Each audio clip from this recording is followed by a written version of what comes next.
This is the Brave New Coin Crypto Conversation, hosted by Andy Pickering.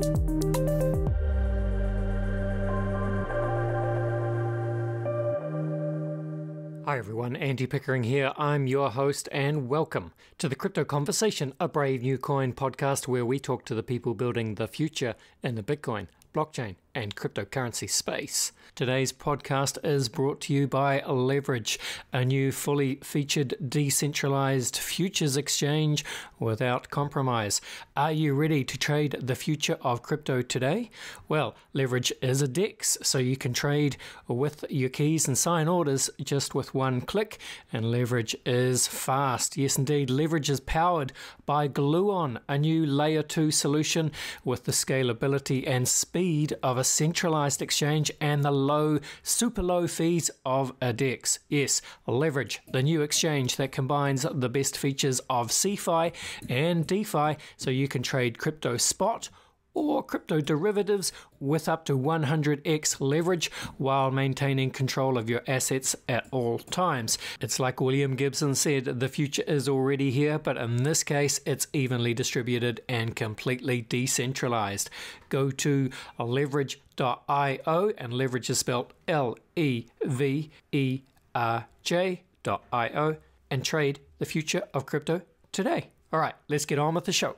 Hi everyone, Andy Pickering here. It is December. We're a few days out from Christmas and just about a week out from closing out the turbulent year that was 2020. And unfortunately, the chaos does continue all around the world at the moment. Vaccines are slowly being rolled out, but the virus is surging in many parts of the world. And of course, more lockdowns are coming into effect. So if that is you, I do feel for you and what you're going through at the moment. Where I am in New Zealand, we're heading into summer, and we're lucky enough at the moment to be pretty much COVID-free in New Zealand, and we can only hope that we stay that way during these volatile times. Now, tomorrow I'm recording a podcast with Andreas M. Antonopoulos, which I think will publish early in January. But just to keep things rolling between now and then, I'm going to republish 3 of my favorite Crypto Conversation podcast episodes from this year. 3 quite quirky episodes that I really enjoyed, and I hope you'll enjoy as well. So here's the first one, Best of 2020 Crypto Conversation. The first one is my chat with Torsten Hoffman. Torsten is a documentary filmmaker who has made 2 full-length blockchain films. The first one was Bitcoin, The End of Money as We Know It from 2015, and his new film, which was released earlier this year, is called Cryptopia, a Bitcoin, blockchains and the future of the internet. And it's reasonably big budget, quite ambitious documentary film that takes a kind of 360 wide-angle approach to blockchain and Web 3.0 and all that good stuff. It was filmed all around the world. And Torsten was able to get time and film with names like everyone from Andreas Antonopoulos, Roger Ver, Charlie Lee, Samson Mao, Craig Wright, Wences from Zappo. In fact, one of the best scenes in the film is when Torsten was able to get access to the Zappo vault, which of course is in a top secret location buried deep in the Swiss mountains. And look, the film is worth watching to see that scene in itself. So I really enjoyed this talk with Torsten. I think you will too, and I really do recommend that you watch the film, and links to do that are in the show notes. So yeah, let's get on with the show. My guest today is Torsten Hoffman. Torsten is a producer and documentary filmmaker who has completed 2 full-length cryptocurrency films, Bitcoin, The End of Money as We Know It from 2015, and his new film, which is called Cryptopia, Bitcoin, Blockchains and the Future of the Internet, and this has just been released online. Welcome to the show, Torsten. Thank you so much for having me. And yeah, it's nice to be on your show because we've met obviously in Auckland not so long ago. And so, yeah, thanks for having me. Pleasure to have you on, Torsten, and you're exactly right. We did meet last year, and I was lucky enough to see, I suppose you'd call it an early test cut of your new film, and that was a great experience. Yeah, and I'm sure you've noticed the new version of the film, or the final version of the film, is shorter and tighter and ready for prime time. I hope you agree, at least. I do agree, and look, we've been talking about that a little bit this week, back and forth. But yes, I watched the film a couple of days ago, and yeah, I really enjoyed it. I think it's a nice summary, a snapshot of what's been happening across the wider cryptocurrency ecosystem over the last 2 years, and then you do a good job of looking forward, I think, to see what the potential of this new technology is. Look, we'll talk about all this. I think what I'd like to do just at the start of the show, Torsten, I think it would make sense if we get this out of the way, and if you just quickly explain how people can see the film, and then we'll start to talk about the film itself. Sure. So Cryptopia film is available at cryptopiafilm.com. The whole idea of our industry is to cut out the middleman. So we do like the Facebooks and Googles and Amazons and iTunes, but we don't like that they take so much commission. So please support independent filmmakers. Go to cryptopiafilm.com. But as you alluded to earlier, for New Zealanders, there's something very special going on this week and next week.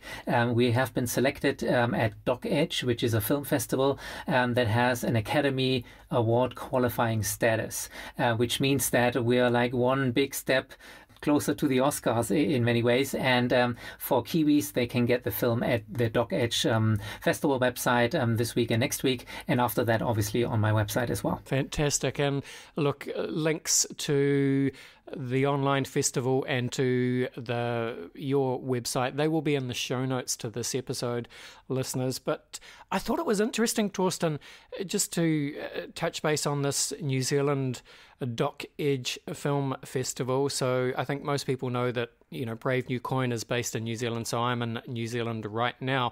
And the weird thing, well, weird's the wrong word, but the funny thing about this festival, Torsten, is that it is an online-only festival. And look, on their website, they say, in consideration of the COVID-19 pandemic and New Zealand's robust efforts to keep everyone healthy, inspired and motivated, we are proud to introduce an entirely online film festival. The one thing that's slightly ironic about this, Torsten, is that New Zealand is probably the only country in the world right now that is not under any kind of lockdown. So we, obviously the borders are closed. The film theatres, I think they're closed as well. They're slowly reopening. But apart from that, we are pretty much back to normal activities. Yeah, it's so great to hear. And your government and Prime Minister has been getting lots of praise, actually similar to Germany. I'm kind of stuck in Germany at the moment, and I think the crisis is kind of over here as well, at least for the time being. And look, I have actually been a little bit of a victim of this whole corona crisis because my original plan was to go travel around the world with a cinema tour and maybe 12, 13 different countries. And after 5 countries, I had to stop because all the cinemas closed down, which is a big shame. I wanted to make money with this film after making it for so long, two plus years. So that's the downside. But the upside is, those festivals are happening online now. I just got off a call with Luxembourg. There were 30 people in that session. And it's a different way to enjoy a movie, I guess. Yes, indeed. And so you said you're in Germany, and I remember we were emailing 6 weeks or so ago, and I think that was around when, am I right in saying you kind of got trapped in Germany, and so is that you had to make the tough decision then just to say, well, hey, we're stuck in the pandemic and it's not going to improve anytime soon? Is that when you just decided to put the movie out online? Yeah, no other choice, right? And it's probably the right decision because people are locked at home and hopefully watching some documentaries, especially towards the end of the lockdown when people don't have any more things on Netflix or Amazon to watch. So I think it was the right decision. And also I was raised and I was born and raised here in Germany. So I'm in my hometown and no complaints. So I know this period has been tough on many people, but I'm kind of lucky in a way. Fantastic. Just to finish off on that, New Zealand, the documentary festival here, or the online film festival here, there's a screening this Saturday at 11 a.m. and on Monday, 29 June at 7 p.m. So that's strictly for people who are listening here in New Zealand if you do want to see the film. Anyway, just go to the website that's in the show notes. But what I wanted to say, Torsten, is you said it's an Oscar qualifying film festival. So I'd love to just understand what that means. And do you think, what are your chances here? Yeah, so it's also something that I've just recently learned. So the Academy Awards is actually not a film festival itself. They select, so the Academy selects from certain film festivals. And you probably have heard about the Berlinale and Cannes and Sundance and all those kind of prestigious film festivals that people imagine. And documentary is just the same. So there's a couple of film festivals that are in that elite circle. And if your documentary has been selected at one of those, you basically have crossed a big threshold, because there's maybe 10,000 documentaries of factual content pieces being made every year, but only maybe 200 movies or documentaries will ever get nominated or selected in those festivals. And then the next step would be, to win an award and then to get selected. Then you have to have certain American cinema prerequisites to fill, and then you get shortlisted. I mean, it's a long, long journey. And I think for a niche film like this, I mean, this film is really for the blockchain community, for the crypto people, for the Bitcoiners. I'm not sure whether we are quite ready for an Oscar, but we're a long way away from normal films. Fantastic. Hey, best of luck on your Oscar journey, whether or not that takes place. Torsten, let's rewind a little bit then, and I'd love just to hear you define what it is you do and who you are, because I think, like, all creatives today, you're probably not easily pigeonholed. So while you are what I would describe as a documentary filmmaker, I think you do other things as well. Give me a little bit of your background here. How do you define who you are and what you do? Yeah, I'm a content creator, like many of us. You're right. My background is business, and I run a media company. I've been running it for 8 or 9 years out of Australia, where usually I'm based. And I've been working with filmmakers and documentary makers for a long, long time. And when Bitcoin came along, and I immediately kind of connected this to a paper I had written during my MBA time about alternative currencies. And that was the moment when I'm like, yes, I get it. I need to make my first own documentary. That was 2013-14. And the first film then, Bitcoin, The End of Money, was released 2015. And 5 years later, it was time for a follow-up. And Cryptopia is a much bigger, much more ambitious, much grander movie, bigger budget, and pretty ambitious in scope. Yes, it certainly is. So, well, I'd love you to just kind of compare and contrast the two films, or maybe just give us just the kind of the snapshot of your first film and what you think perhaps the message was there, because that came out in 2015. So I'm sure you spent a year or so making that film. Yeah, so I think the film Bitcoin, The End of Money as we know it is still a pretty good intro to the history of money, banking, central banking, and why Bitcoin kind of matters and why it works. And in many ways, it's still accurate, and I wouldn't change anything. In fact, I've just released it at I licensed it to a YouTube channel 3 days ago, and it already has over 100,000 views, 5,000 likes, 600 comments. So it's insanely popular still, which shows that maybe now the time has come for Bitcoin, right? So maybe that's a good intro that I made back then. The new film then is called Cryptopia, Bitcoin, Blockchains, and the Future of the Internet. And look, we should also point out that while it's called Cryptopia, that has absolutely zero to do with the one-time quite popular New Zealand cryptocurrency exchange, which unfortunately closed down a year or two ago, right? Yes, correct. So no affiliation, no content about them. We kind of built the film, I'm sure you noticed, around all these narratives that exist in that space, all these crypto utopian ideas, one by one. And that's why the name Cryptopia came about.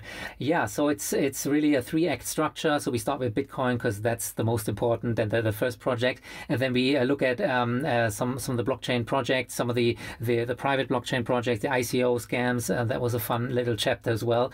And then we end up talking about what you earlier said is kind of the future, or might be the future. So the whole Web 3.0 story about maybe creating a new kind of internet based on blockchain technology. Yes, indeed, Torsten. And without giving too much of the film away, I'd love to just touch base on some of those narratives that you've pointed out. But first, maybe why don't you talk about the process of making this film? Because, you know, while you watch the film, you can see that you've obviously spent time in a number of different global locations. So that must have been a little bit of a logistical challenge. And I'm sure that you didn't have an unlimited budget, but you've obviously put this together with really high production standards. Yeah, thanks so much for noticing this. It has really been quite an effort, and there's helicopter shots in there, 3D graphics that we commissioned, and we shot on 4 continents, 7 countries, I believe. It's quite the effort,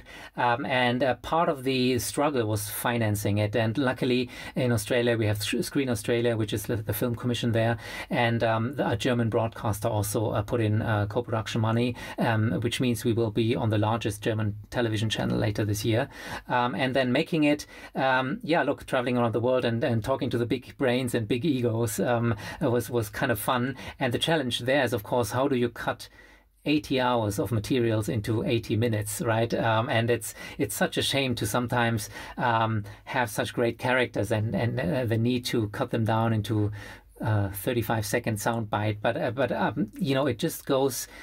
You have to have that flow. A documentary like this, a cinema documentary, is really just to get the best bits and pieces. This is not a podcast. This is not a YouTube stream where there's a lot of information that you can convey. No, we want to get the drama. We want to get the emotions out of the people to really create a narrative that is interesting to watch. This is what I noticed myself when I watched the film again this week compared to the test screening last year. And I think you told me that you'd cut out 15 minutes from that original cut, but boy, it makes a difference. And I think you'd just moved a few bits around, but it's amazing. You know, I noticed this myself just on a smaller scale with podcasting. It's amazing what you can achieve in the edit suite, isn't it? Yeah, and look, my background is business, and I'm part of the crypto community, obviously, but I'm not an editor. And my co-director, Michael, he has been a veteran filmmaker for 20, 30 years, and having professionals help me with especially the editing part is crucial. And I must say this because my name is on the film, I do the promotion, and I'm in the film, but of course it's a huge team effort. And thanks again, you asked about this earlier. I think we had 6 different crews in all these shoots, and the logistical effort, maybe the best example is the famous bunker scene. To get the crew in there, that was quite the James Bond story as well. Okay, well, look, I was going to ask you about that, so let's just briefly explain what that is then for the listeners, because that's certainly one of the highlights of the film. So look, take it away. What's the famous bunker scene? Yeah, sure. So in Silicon Valley, I met one of the OGs, Vences Casares. He's been called the patient zero of cryptocurrency, of Bitcoin in Silicon Valley very early on. And his company Zappo is famous for, onboarding people to Bitcoin, especially in emerging markets, but also custody, self-custody solutions, which in his case means that they store the private keys, the Bitcoin passwords, in secret locations on 5 continents in secret bunkers. And one of those locations is the European, the Swiss one. And we were able to get permission to film there as first camera crew. And I can tell you the clearances and the passport checks and the padding down is nothing compared to, I don't know, airport checks or something. It's madness. And then you go into that former military installation with nuclear grade doors, many doors, levels deep, and you go into an elevator even further down that mountain, where then ultimately those servers are being held offline, where 1/5 of your Bitcoin password is stored super securely. No way that ever, this could be stolen or hacked. Yes, and look, he's described it as a James Bond-esque style scene, and that's exactly what it feels like. Did they, were you blindfolded when they were sort of driving you to that location, or was it just so wild and remote that you wouldn't be able to find your way back anyway? Yeah, it's a little bit of both. I mean, I was very careful to have all our GPS signals off and not to make any private photos, and we obviously had to clear all that footage. Maybe you noticed there's some little let's say stickers on the servers or the security doors, some of the codes or the cameras and stuff we had to blur out according to the security officer's instructions. So this was kind of like a James Bond scene. You said earlier, you talked about meeting and filming with the big brains and the big egos of the wider blockchain ecosystem, and that's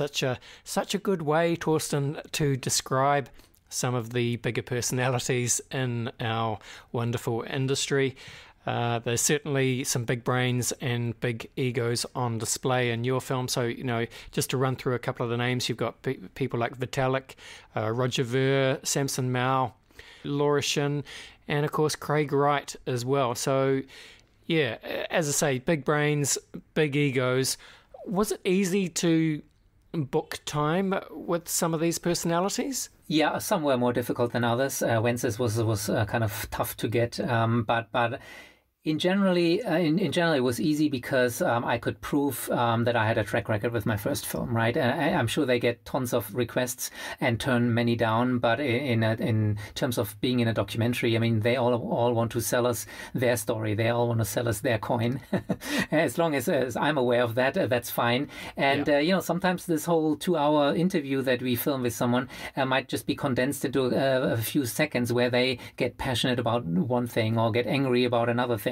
And that's the whole fun of making a film like this. Yes, indeed. And look, I said I didn't want to give too much of the film away, but I think I'd love to just touch on a couple of the key narratives. So, one is, I guess it's what Samson Mow always describes as the Bitcoin civil war, right? So on one side, and this is going back to 2017, so you've got Samson Mow and Blockstream and Bitcoin core devs, and I guess a lot of the Bitcoin holders as well. And then on perhaps the other side, if you can call it sides, and we probably have to, you've got Roger Ver, Bitmain, perhaps Craig Wright, and the sort of the tension between what was happening there, which was really, I suppose it boils down to Bitcoin as digital cash versus Bitcoin as digital gold, right? 100% right, and I'm sure you've covered this both on your podcast and on Brave New Coin as well. But look, I think the one thing that I do want to mention here is that it's important to know that this is not a fanboy film, right? Because who would want to, there's no German broadcaster that will show a pro Ethereum or pro Bitcoin Cash or whatever project film on their television channel to 40 million homes, right? It must be a journalistic enterprise. And it's also important not to whitewash history, right? So I am talking about Bitcoin Jesus, because he used to be Bitcoin Jesus and then he became Bitcoin Judas. And why? And what are his motivations? And I leave everyone enough space to kind of voice their opinions. There's a little bit of drama, which we need to make it interesting. But I think I'm trying not to place myself too much like in favor of this person or that person. It's up to the viewer to decide what kind of narrative they follow best, even though I think at the end of the film it is clear I'm a fan of the technology overall, and I'm a fan of maybe Bitcoin as the most decentralized of all the projects,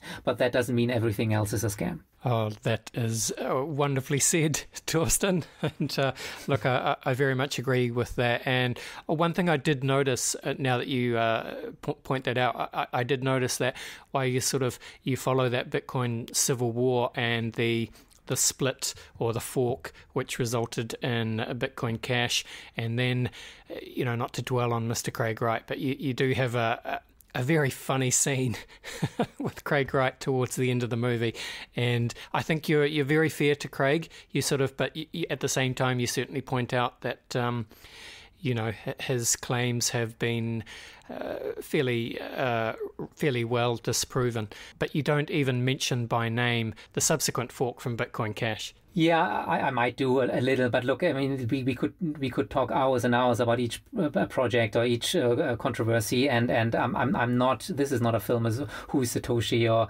who about individual scams or this or that. What I do find interesting about the Craig Wright chapter is something that nobody else is really talking about, is the whole patenting bit, right? I mean, you can think of him what you want, and people have strong opinions about him and his crew, but I mean, the fact is he has hundreds of patents coming forth, right? And nobody else talks about it, and I don't know whether they're enforceable in a court of law, but it is kind of funny that this open source movement, this crypto anarchist movement, how it started, and now has someone going after patenting hundreds and hundreds of ideas. So I make that point, and I'm getting some people attack me for having him in the film at all, but I'm also getting praise for how I handle this situation, and to point out things that maybe other people overlook.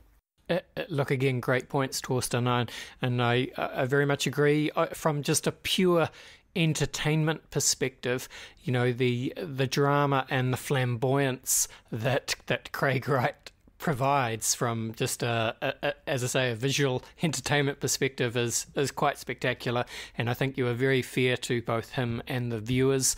And yeah, I mean, you can't really ask for more than that. But that patent thing, you're exactly right, because it's such a it's a real split from the open source decentralized thesis that is a blockchain, and something similar that is also maybe worth mentioning, right? So we are talking about this new decentralized, fairer future, but a lot of these projects, let's be honest, are pretty centralized, and there's still new leaders in charge calling the shots, and we see those news every other week, and I'm sure you are covering that space much closer and more day to day than I am. So this is something, again, to point out, because we need to be fair to people who are maybe not fans of the technology, right? And I have a critic in the film who does make good points and does criticize some of the aspects of this movement.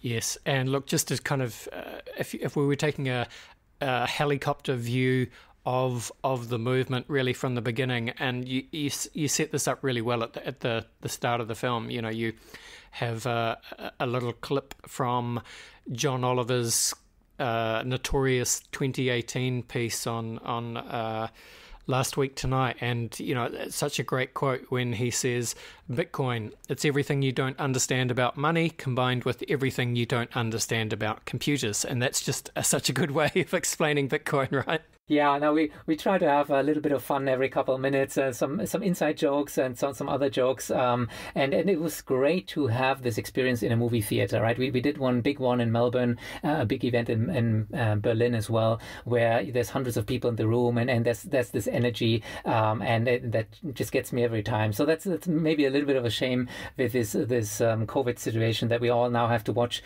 a feature documentary made for cinemas on a smaller screen.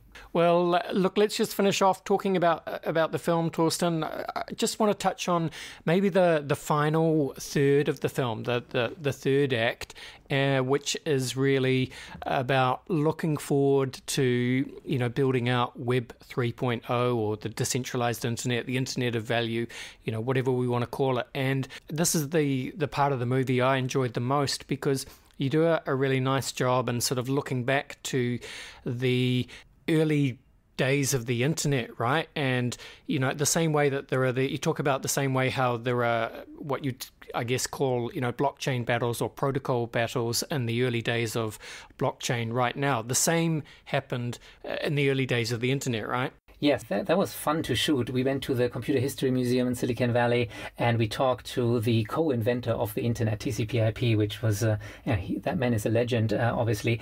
And there are many similarities. I mean, it's always hard to draw too many parallels between different worlds and technologies. But it is true. There was a battle of the protocols, and it wasn't necessarily the first one. It wasn't necessarily the best funded one that succeeded. So I think that is kind of interesting. another historic episode there is how this professor in Oxford talks about how technologies evolve and how then standards establish themselves, and then it moves much quicker afterwards. And he talks about this shakeout. In his example of an industry, there was a shakeout of let's say there were 300, 400 providers, and then after the first crisis, after the first crash, there were maybe only 20 or 30 left, and then there's another shakeout and only 2 or 3 are left standing. And I'm like, yes, isn't that exactly what happened in 2017 with the ICOs? And who knows who's going to be the last man standing in crypto. My bet is still on Ethereum and Bitcoin, but there's probably a few players that are not on our radar at the moment. Yes, indeed. Torsten, why don't we just finish off on the film then? Just really quickly, again, please tell people where they can go to watch the film. Cryptopia Film is available on cryptopiafilm.com. Cut out the middleman, go directly to the source and support independent filmmakers. And this film is by and for the community for sure, but I think also your friends who still don't quite get it, or maybe some family members might enjoy this too. It's made in a way that's really a conversation starter, and I've seen it at many events. Feel free to share, spread the word.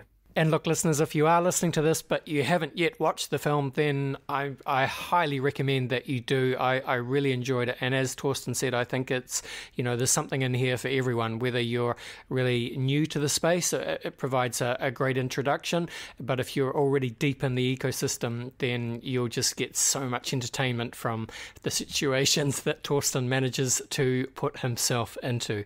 Hey, Torsten, just before we go to a break, and then we'll come back and we'll finish off with the very famous Crypto Conversation hot take round. But, what's next for you now that you've got this film out and people can watch it? What do you do next? Yeah, at one point I need to decide whether to continue a world tour. Are the cinemas really going to open up? Are people in New York or San Francisco or Denver interested to invite me to have big events?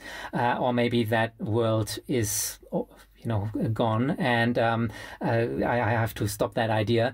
I might make a new film if I sort out the funding, but it's hard to tell now. I just started promoting this one, and it's a long way to recoup that production budget. Best of luck in recouping that budget, and I hope people do continue to watch the film, because I think it's fantastic. All right, let's go to a very quick break, and then we'll come back and we'll finish off with the Crypto Conversation hot take round. Whether you're an enterprise fund manager or a retail trader, buying and selling cryptocurrencies successfully requires price discovery you can rely on. Brave New Coin's liquid indices provide trusted US dollar prices for Bitcoin, Ethereum, and Ripple. Featuring end-of-day or intraday outputs, you can count on the BLX, ELX, and XRPLX for accurate US dollar pricing for smart contract oracles, settlement price discovery, net asset valuation, and performance analysis. Visit bravenewcoin.com to find out more. Are you ready to trade the future of crypto today? Introducing Leverage, a full-featured decentralized futures exchange without compromise. Leverage is a DEX. Trade with your keys and sign with one click. Leverage is fast. It's powered by Gluon, a Layer 2 solution with the scalability and speed of a centralized exchange and the low fees of a DEX. Say goodbye to exchange hacks, front-running, Ethereum network congestion, and high gas fees. Leverage, the new exchange that combines the best features of CeFi and DeFi so you can trade crypto spot and derivatives with up to 100x leverage while maintaining control of your assets at all times.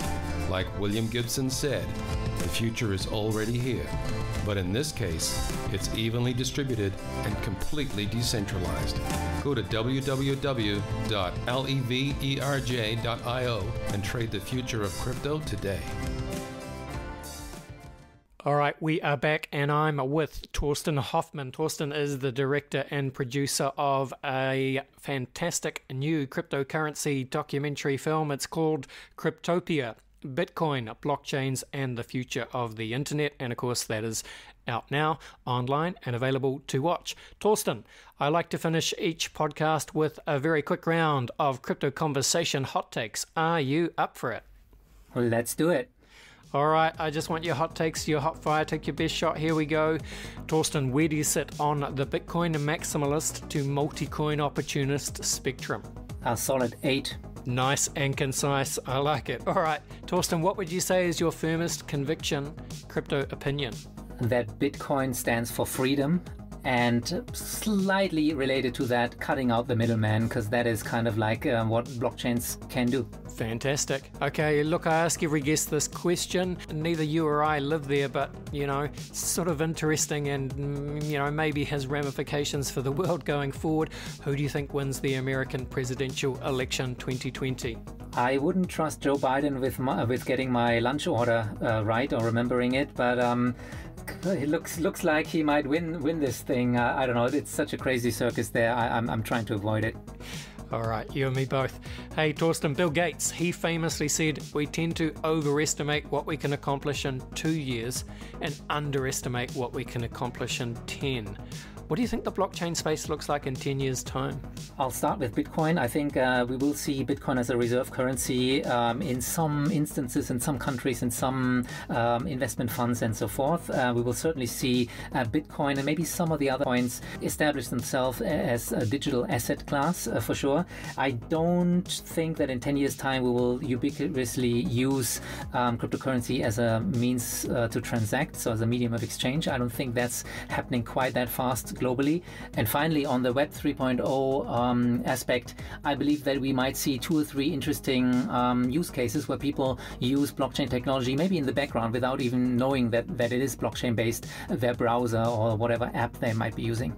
Yes, very sensible. I think I agree with most of your theses there, Torsten. Okay, well, similarly, sci-fi author William Gibson said that the future is already here, it's just not evenly distributed. Can you think of an example of the future being here right now, but most people just aren't really aware of it? Yeah, so I've been lucky enough to run a virtual reality company for a little while, and this is one of the overhyped technologies, also with a very long history, and during that time I was fortunate to see some of the prototypes and some of the labs, and even back in those days, and of course there came the big crash and everybody thinks this technology is dead, but it's clearly not, and it will make a reemergence, and there's interesting stuff coming out in the next couple of years. So virtual reality is my answer. Fascinating. Yeah, I think the thing with VR is, and I'm sure you know this much better than me, Torsten, but I think there was so much hype early, and then of course it needs to go through that hype cycle, right? And then through the trough of disillusionment. And where are we on that hype cycle then, do you think? Look, the answer to that question is always on the slope of enlightenment. But, I've said that about so many technologies over so many years, so many times that I stopped believing it myself. Look, I don't know. It's so hard to get the timing right. Let's zoom out, Torsten. We're almost done here. What do you think is the long-term future for the human race? Do you see dystopia or utopia? Well, we're seeing dystopia in our everyday lives at the moment, so I'm going to go with utopia for the midterm and long-term future. Very nice. Let's fingers crossed. Okay. Finally, Torsten, what is your favorite science fiction book, film, show, or universe? Yeah, isn't it funny that all of us are like sci-fi nerds in many ways? It's so interesting. I'm going to go with The Matrix. I continue to rewatch it, and it's just decades ahead of its time. It's a masterpiece creatively, storytelling wise. But in terms of my favorite universe, I'm going to go with Star Trek because it kind of shows the spirit of exploration and so many positive things what the human race could potentially do, and everything is so optimistic and positive, and I like to end the conversation on that note. Okay, wonderfully said, Torsten. And look, it's Star Trek as a sci-fi universe is always a popular answer around here because you've been to the Brave New Coin offices, so I don't know if you noticed, but Fran, shout out to Fran, CEO of Brave New Coin, and he is a major Star Trek nerd, and so all the meeting rooms at the Brave New Coin offices are named after different parts of the Star Trek universe. Very cool. All right, well, thank you for talking to us today, Torsten. This has been a lot of fun. Nothing else really to say. I know you've hyped the film a couple of times, but look, the microphone is yours. Please tell the people where they can go to follow you on your various platforms, find out more about the film, and of course, watch the film. Yeah, I'm going to give my email address here, producer@cryptopiafilm.com, for anyone who wants to get in touch or has any idea what to do with this film or my first one. You can find me mostly on Twitter. Cryptopia Film is the handle. I'm pretty active on LinkedIn. I don't really use the other social networks. And the film is available at cryptopiafilm.com. And again, cut out the middleman, get it directly from the filmmaker. Thanks. Awesome. Hey, thank you, Torsten. All the best. Thank you so much indeed. Bye. Boom, there you go. That was today's episode. Thank you to Torsten Hoffman. Of course, that film, Cryptopia, Bitcoin, blockchains, and the future of the internet. If you do want to see it, and I highly recommend that you watch it. As I said, I've watched the film twice now. Did really enjoy it. Great cast of colourful crypto characters and exotic locations and flamboyant situations. It's a slightly strange way of describing it, but I think you'll very much enjoy it. So do go to cryptopiafilm.com and you can watch the film there. If you are listening from New Zealand, cryptopiafilm.com as well. That will link you through to that online documentary festival that we talked about as well. All right. Thanks, everyone. Thanks for listening. See you real soon. See you next time. This was the Crypto Conversation for Brave New Coin.